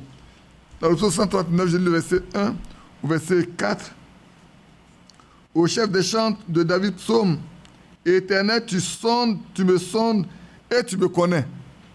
En d'autres termes, nous qui sommes ici là, frère, il n'y a pas une seule personne que le Seigneur ne connaît pas. On a lu ça aussi dans Hébreux chapitre 4. Nul n'est caché devant sa face. Nous sommes nus et à découvert à celui à qui nous aurons à rendre compte. C'est écrit dans le psaume, dans Hébreux chapitre 4. Tu sais quand je m'assieds et quand je me lève. Tu pénètres de loin ma pensée. Tu sais quand je marche et quand je me couche. Et tu pénètres toutes mes voies. Car la parole n'est pas encore sur ma langue, que déjà, ô Éternel, tu la connais entièrement. Une parole est une pensée exprimée. N'est-ce pas? La parole que vous exprimez, c'est votre pensée que vous avez exprimée. Mais vous pouvez avoir une pensée sans l'exprimer. Vous pouvez avoir une pensée sur quelqu'un ou quelque chose sans me l'exprimer. Peut-être vous n'avez pas. Je sais que vous avez expérimenté ça. Souvent, tu as un besoin, tu penses au besoin et Dieu te donne la réponse en même temps. Tu es exaucé instantanément. Tu vois ça s'accomplir. Tu n'as même pas besoin d'ouvrir ta bouche. Ça s'accomplit là. C'est pour dire que le Seigneur connaît toutes nos pensées. Et la Bible dit, et ici l'ange qui a parlé à Frère Branham dit aux enfants que leurs pensées parlent plus haut au ciel que leur voix sur la terre. Ce que j'ai dit ici est limité jusqu'à où? Si vous avez tous les microphones, c'est juste limité dans ce petit salon. Ça ne sortira même pas par de l'autre côté. Et je vais vous dire, cette maison-là, quand on ferme toutes les portes, quelqu'un est dedans, tu appelles quelqu'un à l'extérieur, il n'entend rien. Je ne sais pas comment ce technicien de bâtiment l'a fait, mais quand vous fermez toutes les portes, quelqu'un n'a qu'à être dehors, tu as crié son nom, il n'entend pas. Elle est là. Elle a habité ici quelque temps. Ce jour-là, elle a fait une très belle expérience qu'elle est venue passer quelques jours ici. La première nuit a été une nuit de prédication pour elle. Qui sait ça? J'en ai déjà parlé, non? Ouais. Quand elle est arrivée, elle a dormi toute la nuit, elle a entendu prêcher au matin. Elle dit, papa, mais je te dis ça, c'est... On ne dort pas toute la nuit, on prêche, c'est pour ça qu'on a prêché. Maman, la première fois, elle a dormi chez moi, ma propre mère, la première fois, elle a dormi chez moi, elle n'a pas dormi. Le matin, quand il me dit, mais chez toi, si on ne dort pas, il dit, mais qu'est-ce qu'il dit? toute la nuit, on a prié. Toute la nuit. On ne peut pas dormir. On entend prier. Moi, j'ai prié qu'à 22h de me coucher, mais tout le reste de la nuit, j'ai dit, on a prié. Moi, je dormais. Mais c'est vrai que, frère, une année où j'avais prêché, j'étais fatigué, je devais prêcher, je ne pouvais même pas prier du tout. Je ne pouvais rien faire, j'étais épuisé. Et j'ai dit, Seigneur, tu vois, demain matin, j'allais prêcher. Je suis vraiment épuisé, je ne peux rien faire. Il faut m'aider. Frère, je vous parle devant le Seigneur, je me suis couché. La nuit, le Seigneur m'a montré que, autour de ma maison, il y a un cordon de prière. Et je connaissais la voix de chaque personne qui priait. Je reconnaissais la voix de chaque personne qui priait. Je les voyais tous à genoux, comme un cordon, autour de ma maison. Et je voyais chacun, il connaissait ce que chacun disait, avant qu'il n'aille à la chaîne le matin. Donc, quand ma mère a dit que chez toi, on ne dort pas en plus seulement, moi, quand elle m'a dit ça, j'ai compris qu'effectivement, Dieu fait qu'on prie tous les jours dans la maison. Donc, frère, prions, marchons avec Dieu. Je le dis, ceux qui veulent croire, ceux qui ne veulent pas croire, c'est son problème. Moi, je l'ai expérimenté, je le dis. C'est tout. Donc, nos pensées, prenons garde à nos pensées. Vous savez que dimanche passé, on a parlé de prendre garde. C'est un avertissement, de faire ceci, de faire cela. Et le Seigneur a dit, celui qui écoute ma parole et qui la met en pratique est semblable à un homme prudent. Mais celui qui écoute ma parole, qui ne met pas en pratique là, il est comme cet homme-là qui a bâti sa maison sur le sable. Le vent est venu, les tornades, tout est frappé dans la maison, tout est brisé et la ruine était grande. Ne sommes pas comme ça, frères et sœurs. Sortons de là. C'est vrai qu'on est en train de parler de la marque de la bête. Ça, c'est juste une connaissance pour nous mettre en garde sur ce qui va arriver, pour ne pas qu'on tombe dans le piège. Quand on vient pour nous dire, non, maintenant, voilà le Conseil mondial des églises en train de se former, vous devez rentrer dedans. Nous, on n'a même pas de papier. On n'a pas de papier. Donc, il n'y a pas de pasteur ici. C'est les pasteurs qui ont droit au papier. Nous, on n'a pas de papier, il n'y a pas de pasteur ici. Ceux qui aiment être pasteur là, je suis le pasteur. Je suis le pasteur. Le matin, on a lu Frère Franck dit, on est dans un système où aujourd'hui, c'est un seul qui prend le contrôle de tout. Et quand la dîme arrive, il est le seul qui doit partager la dîme. Ou c'est le seul qui prend les décisions qu'il impose à tout le monde. Ça, c'est de la dénomination. Ça n'a rien à voir avec la Bible. Et cependant, nous disons que nous sommes arrivés là à la fin. Que Dieu nous aide. Donc, quand je parlais de la marque de Dieu, on peut lire l'Apocalypse chapitre 7 également, pour voir comment est-ce que Dieu marque. Je vous ai donné Ézéchiel 9, on en a parlé dimanche passé. Depuis quelques temps, on en parle. Mais regardez Apocalypse chapitre 7. Dans Apocalypse chapitre 7, je lis à partir du verset 1, pour voir comment le Seigneur a marqué les 144 000. Après cela, je vis 4 anges debout aux 4 coins de la terre. Ils retenaient les 4 vents de la terre afin qu'il ne souffle point de vent sur la terre, ni sur la mer, ni sur aucun arbre. Je vis un autre ange qui montait du côté du soleil levant et qui tenait le sceau du Dieu vivant. Il cria d'une voix forte aux 4 anges à qui il avait été donné de faire du mal à la terre, à la mer, et il dit, ne faites point de mal à la terre, ni à la mer, ni aux arbres, jusqu'à ce que nous ayons marqué du sceau le front des serviteurs de notre Dieu. Et j'entendis le nombre de ceux qui avaient été marqués du sceau, 144 000 de toutes les tribus d'Israël, des fils d'Israël. De la tribu de Juda, 12 000 marqués du sceau. De la tribu de Ruben, 12 000. De la tribu de Gad, 12 000. d'Azer, 12 000. De Nephtali, 12 000. De Manassé, 12 000. De Simeon, 12 000. De Lévi, 12 000. De Issachar, 12 000. De Zabulon, 12 000.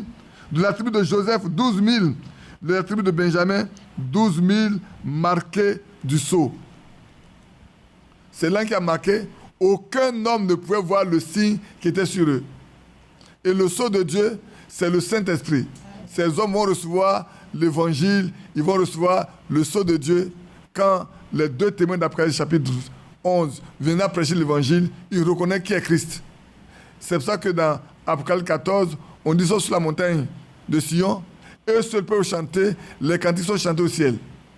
Eux seuls peuvent l'apprendre, personne d'autre ne peut le chanter. Parce que c'est spirituellement qu'on parle de ces choses-là. Et c'est vrai. Donc, bien-aimés frères, maintenant, on parle aussi du nom de son nom. Vous tous, vous le savez ici. Mais si je le donne, c'est pour ceux qui ne le savent pas, qui pensent qu'il faut aller chercher autre chose. Il y en a qui écrivent Antichrist.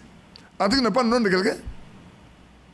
Il y en a qui écrivent Antéchrist. Et ils mettent des chiffres en bas. Ils disent c'est pas le nom de quelqu'un. Ça ne signifie rien. La Bible dit il a un nom. Et ce nom-là, on peut calculer le nombre de ce nom.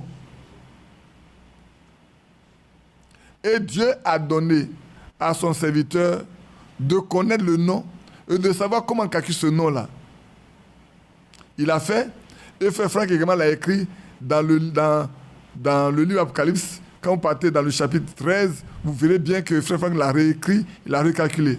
Donc pour ceux qui ne sont pas du message et qui écouteront, le nom de cette bête-là, c'est remplaçant du Fils de Dieu sur la terre. Et c'est un nom qui est écrit, c'est en latin, non?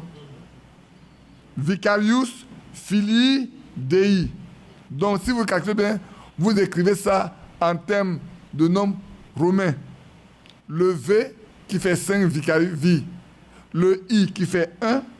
Le C qui fait combien? 100. Le A ne dit rien, le R ne dit rien, le 1. Le I fait 1. Le V fait 5. Le R ne dit rien.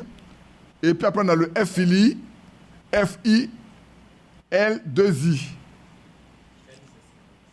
Alors, on va arriver là. Quand on arrive à Filii, le I, le F, c'est 0. Le I, c'est 1. Le L, c'est 50. Et puis, il y a 2 fois I qui fait 1 plus 1. Après, on arrive à DI. D égale combien? 500. Le E ne dit rien. Et le 1, le I fait 1, ça fait 666. Donc, vous avez 5 plus 1 plus 100, plus 1 plus 5, plus 1 plus 50, plus 1 plus 1, plus 500, plus 1, ça fait 666. C'est pour ça que, quand vous lisez dans Apocalypse chapitre 13, on dit le nombre de son nom, c'est 666. Et celui qui a de l'intelligence calcule ce nombre. Vicarius Filii Dei est bien écrit sur la tiare qui se trouve à Rome, au Vatican. Remplaçant du Fils de Dieu. C'est pour ça qu'on parle du pape qui est le remplaçant du Fils de Dieu. Et cependant, quand on lit dans Daniel 9, quand on revient dans Daniel 9,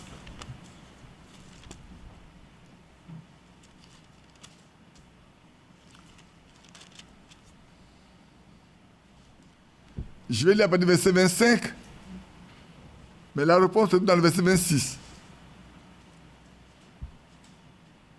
Ici, on nous dit que le pape est le remplaçant du Fils de Dieu. C'est pour ça qu'on dit qu'il est le remplaçant. On dit Pierre a remplacé Jésus, et donc le pape remplace Jésus. Le premier pape, on dit c'est Pierre. Pierre n'a jamais mis pied à Rome.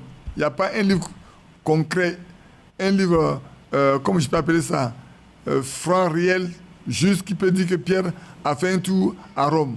Paul est parti à Rome, ça c'est vrai. Même dans la Bible, on le sait. Alors, verset 25. Sache-le donc et comprends.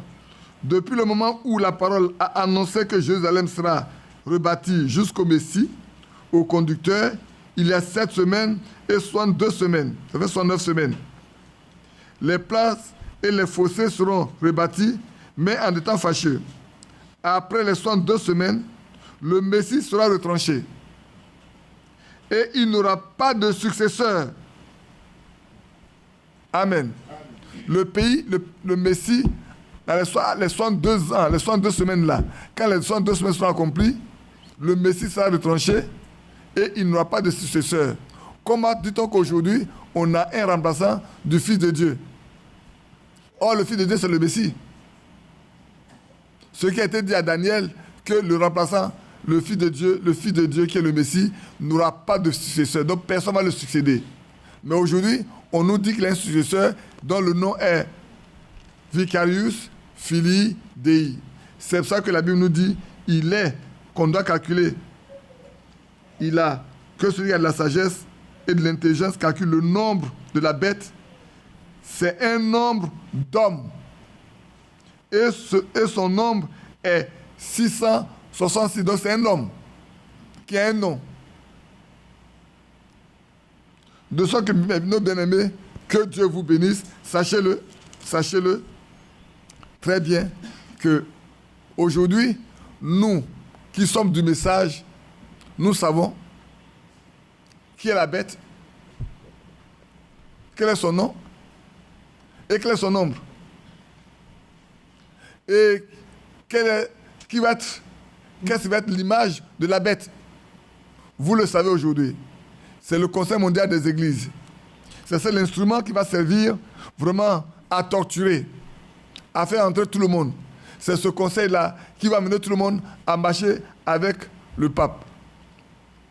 Alors, dans ce qui a été dit à Frère Branham en 1933, je disais que je le dis aujourd'hui, s'agissant de la 7e vision qu'il a eue, parlant de cette femme qui va se lever en Amérique, habillée somptueusement, avec un cœur méchant, qui va gouverner.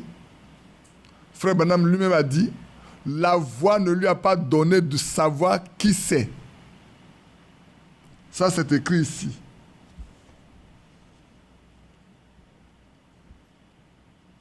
La voix n'a pas révélé de quoi il était question. Il a vu la vision, la voix lui a parlé, mais il ne lui a pas révélé de quelle nature c'est la personne. La seule chose qu'il a faite, pour ceux qui ont vu le texte qu'il a écrit, il a mis entre parenthèses, c'est une organisation, ça ne peut être que l'Église catholique romaine. C'est écrit ici. Peut-être l'Église catholique romaine. C'est ce que Frère Branham a écrit. C'est pour ça que quand je vois les gens sautiller, comme je disais le matin, dès que Biden a été malade, on a commencé à voir déjà la vice-présidente comme la dame qui vient.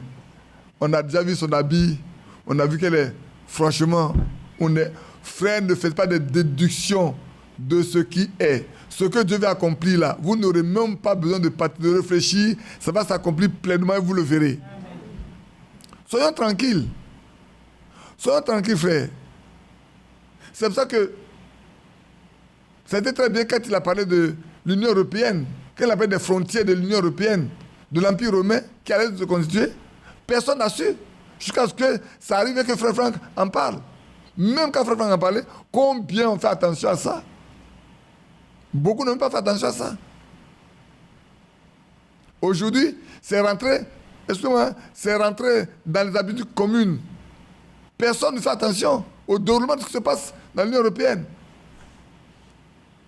Mais quand on regarde bien, ce gros mouvement-là, il est formé de deux grands groupes. Il y a des pays qui sont très puissants, il y a des pays qui ne sont pas puissants du tout, qui sont très faibles. Ils sont tous soutenus par les autres dans les cotisations qu'ils apportent. C'est faux. Pour soutenir l'agriculture, pour soutenir ceci, il y en a qui reçoivent beaucoup d'argent de leur union. C'est vrai. Voilà que, je crois qu'il y a la Finlande qui doit rentrer dedans et la Grèce leur fait obstruction.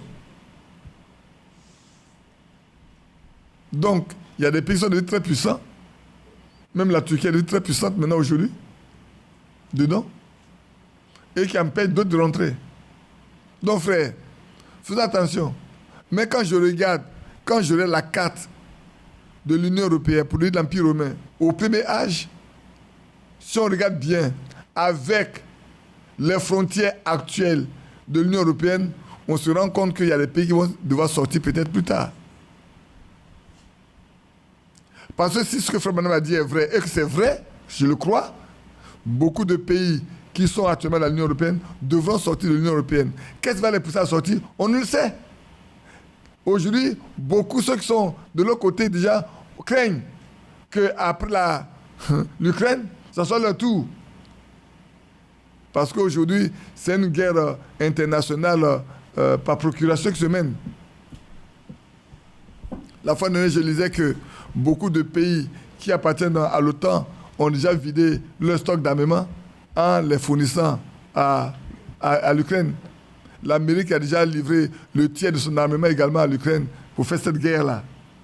Du coup, aujourd'hui, on cherche à négocier avec la Russie. C'est une bonne chose de négocier. Que Dieu les aide à négocier. Pouvez nous soyons en paix, nous autres. Et que nous marchons simplement, frères. De toute façon, frères, nous sommes tenus de parler de ces choses-là. Si quelqu'un pense que c'est la politique, c'est son problème. Moi, je suis en tant que croyant, je suis obligé de me référer à ce que la Bible dit et de vous dire, faites attention. Voilà ce que la Bible dit. Le roi du Nord, c'est la Russie. Faites attention au roi du Nord. C'est ce que la Bible dit. Et la fois dernière, j'ai écouté quelque chose, j'ai dit, mais aujourd'hui,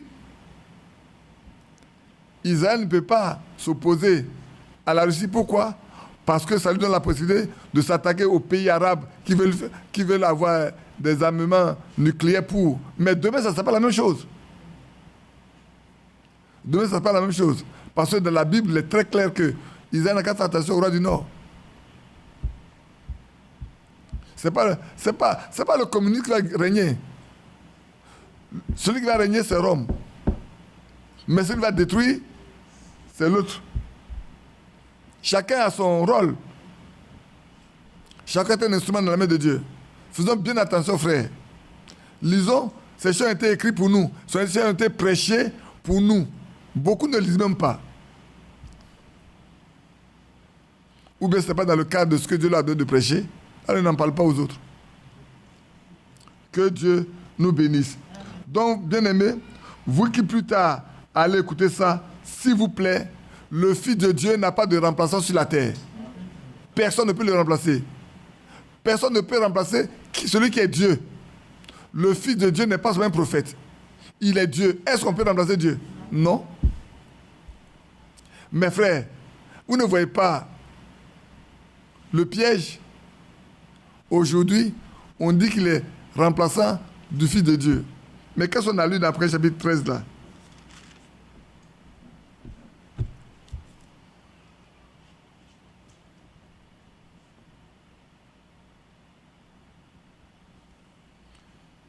Qu'est-ce qu'il va faire? La première bête va faire quoi? On dit au verset 5, il lui fut donné une bouche qui proférait des paroles arrogantes et des blasphèmes. Et il lui fut donné le pouvoir d'agir pendant 42 mois. Et elle ouvrit sa bouche pour proférer des blasphèmes contre Dieu, pour blasphémer son nom, son tabernacle et ceux qui habitent le ciel. Il lui fut donné de faire la guerre aux saints et de les vaincre. Il lui fut donné autorité sur toute tribu, tout peuple, toute langue et toute nation. C'est pas vrai? C'est lui. Et dans 2 Thessaloniciens, allons voir dans 2 Thessaloniciens, si je ne me trompe pas,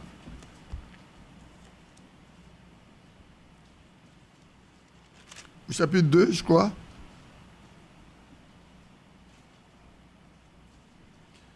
Je lis la partie verset 3. Bon, lisons un peu plus, on veut, par la verset 1 en même temps. Pour ce qui concerne l'avènement de notre Seigneur Jésus-Christ et notre réunion avec lui, nous vous prions, frères, de ne pas vous laisser facilement ébranler dans votre bon sens et de ne pas vous laisser troubler, soit par quelques inspirations, soit par une parole ou une lettre qui semblerait venir de nous, comme si le jour du Seigneur était déjà là. Que personne ne vous séduise d'aucune manière, car il faut que l'apostasie soit arrivée auparavant, et qu'on ait vu paraître l'homme impie, le fils de la perdition, l'adversaire qui s'élève au-dessus de tout, ce qu'on appelle Dieu, ou de ce qu'on adore, qui va jusqu'à s'asseoir dans le temple de Dieu, se proclamant lui-même Dieu. Aujourd'hui, on fait de lui le remplaçant du Fils de Dieu, donc le remplaçant de Dieu. Plus tard, il va ouvertement dire, c'est lui qui est Dieu. C'est pas moi qui le dis, hein. C'est Paul qui, sous inspiration, l'a écrit.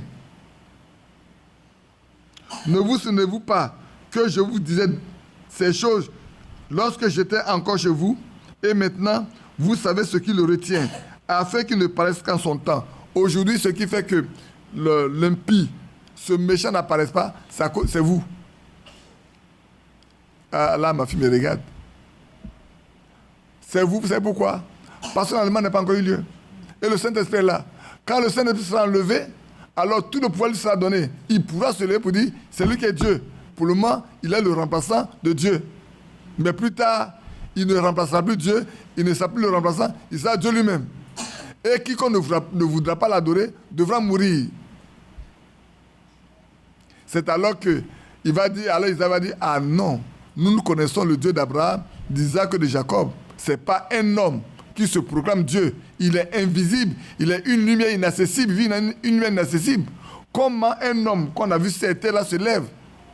Je vous disais la fois dernière, si ce que Frère Branham a dit est vrai, et je crois que c'est vrai, si le dernier pape est un ami sort des États-Unis d'Amérique, sachez-le, tous les évangéliques, les groupes évangéliques qui sont là-bas, vont le soutenir. C'est ce qui est écrit dans après chapitre 13 dont nous parlons là. C'est de ça qu'il est question. L'image là, qui est le Conseil mondial des églises là, c'est là où ça y est. Ils vont soutenir ce pape qui est sorti d'Amérique. Quand il prendra place à Rome, c'est un de leurs compatriotes. Alors l'Amérique fera tout pour que tout le monde comprenne et se soumette. Pour le moment, ce n'est pas encore arrivé, alors vous ne voyez pas. Mais quand cela va arriver, vous le verrez bien.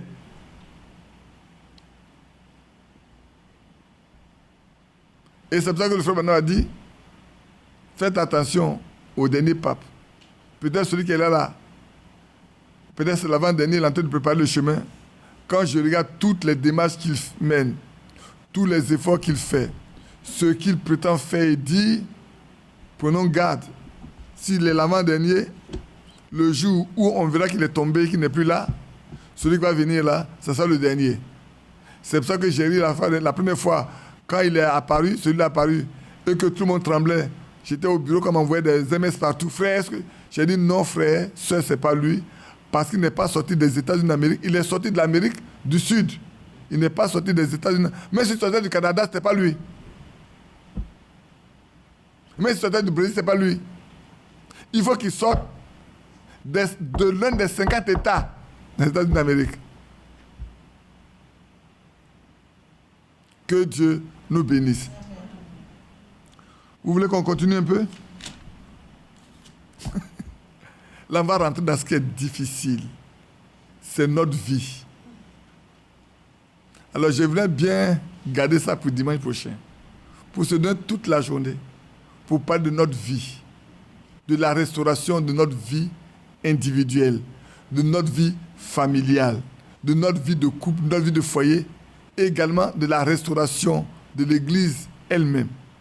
Parce que aussi longtemps que moi, toi, ma maison, ta maison, ton foyer, mon foyer n'est pas restauré, ne nous attendons pas à une restauration de l'Église. Parce que l'Église, ce n'est pas les quatre murs. C'est des humains qui aillent là. Parce que quoi? Quand tu es le Saint-Esprit, tu formes l'Église. Un vrai croyant est l'Église de vivant. Pourquoi? Qu'est-ce que c'est l'Église? C'est mis à part pour servir Dieu. Ceux qui ont été mis à part pour servir Dieu forment l'Église. Donc toi, si tu es quelque part, si tu as été mis à part pour servir Dieu, tu es l'Église. Donc la restauration de la vie, comme au temps des apôtres, on devrait de regarder ça individuellement. Donc je voudrais qu'on se donne le temps dimanche prochain, le matin et le soir tranquillement, pour parler. On parlerait, ça nous permettra de parler de quoi? De beaucoup d'autres choses, de parler du mariage également, des plantes, le foyer. Je laissais tout ce qui est les fausses doctrines qui pilent dans le message. Ça ne m'intéresse pas, j'ai laissé ça tomber. Mais j'aimerais qu'on prenne le temps pour nous-mêmes, pour parler des choses qui concernent notre marche, pour connaître des choses qui concernent notre vie, la vie de nos foyers, et que Dieu nous aide à nous laisser préparer pour ce grand jour que nous attendons. Parce que ça ne sert à rien de parler des choses que nous ne vivons pas. Parlons des choses et demandons au Seigneur de nous les faire vivre, afin que nous puissions, un jour ou l'autre, voir cela devenir une réalité Et quand il paraîtra, nous paraîtrons aussi avec lui. Vous savez, ce message est encore en cours, je n'ai pas encore parlé de ça. Hein. Le jour où il paraîtra, nous devons paraître. Donc je voulais qu'on finisse ça d'abord, et puis on parlera de ça. Le jour où il paraîtra, nous verrons si nous sommes capables, nous serons prêts aussi à paraître avec lui. Et ça, c'est important. Pour qu'on parle de ça, il faut qu'on parle de la restauration de notre vie. Celui dont la vie n'est pas restaurée, il ne peut pas paraître quand le Seigneur va apparaître. Ce n'est pas possible. Celui dont le foyer n'est pas restauré, son foyer ne pourra pas paraître le jour où le Seigneur va apparaître. La famille qui n'est pas restaurée, cette famille ne pourra pas paraître le jour où le Seigneur va apparaître. Donc ne nous blaguons pas. Ne nous flattons pas nous-mêmes. Le temps est arrivé où, frère, nous devons tout mettre de côté pour ne marcher qu'avec ce qui est écrit. Amen. Que Dieu bénisse chacun de nous. Amen. Avant de partir, Jésus dit ceci. Avant de partir. Avant de partir, Jésus dit ceci. Avant de partir, avant de partir, avant de partir, Jésus dit ceci. Jésus dit ceci. Jésus dit ceci. Avant de partir. Oui, je ne vous laisserai pas orphelin. C'est vrai, je ne vous laisserai pas orphelin. C'est vrai, l'Esprit Saint viendra. L'Esprit Saint viendra changer votre vie. Et je ne vous laisserai pas orphelin. Orphelin, je ne vous laisserai pas orphelin. L'Esprit Saint viendra. L'Esprit Saint viendra changer votre vie. Avant de partir, avant de partir, Jésus dit ceci. Jésus dit ceci. Jésus dit ceci. Avant de partir. Oui, avant de partir. Avant de partir. Jésus dit ceci. Jésus dit ceci. Jésus dit ceci. Avant de partir. Oui, je ne vous laisserai pas orphelin. Oui, orphelin, je ne vous laisserai pas orphelin. C'est vrai, l'Esprit Saint viendra. L'Esprit Saint viendra changer votre vie. Oui, je ne vous laisserai pas orphelin. C'est vrai, je ne vous laisserai pas orphelin. C'est vrai, l'Esprit Saint viendra. L'Esprit Saint viendra changer votre vie. Seigneur, c'est vrai, tu l'as promis et tu l'as déjà fait. Et nous croyons que tu vas le faire jusqu'à ce que tu viennes. Aussi, notre temps est venu de le chanter, mais plus de nous attendre à sa réalisation. Tu as promis de ne pas nous laisser orphelins. Tu enverras ton esprit pour changer notre vie. Alléluia. Pour changer l'état de nos cœurs, de nos pensées, de nos sentiments. Pour changer notre manière de marcher.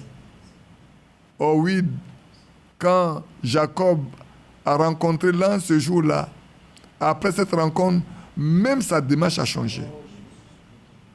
Fais-le pour nous aussi. Que notre vie change complètement, que l'on reconnaisse que nous sommes avec toi, que nous avons pris position pour toi, que les choses soient très claires, afin qu'il n'y ait pas de dispute, de discussion. On n'a pas besoin de dire aux gens, nous sommes chrétiens.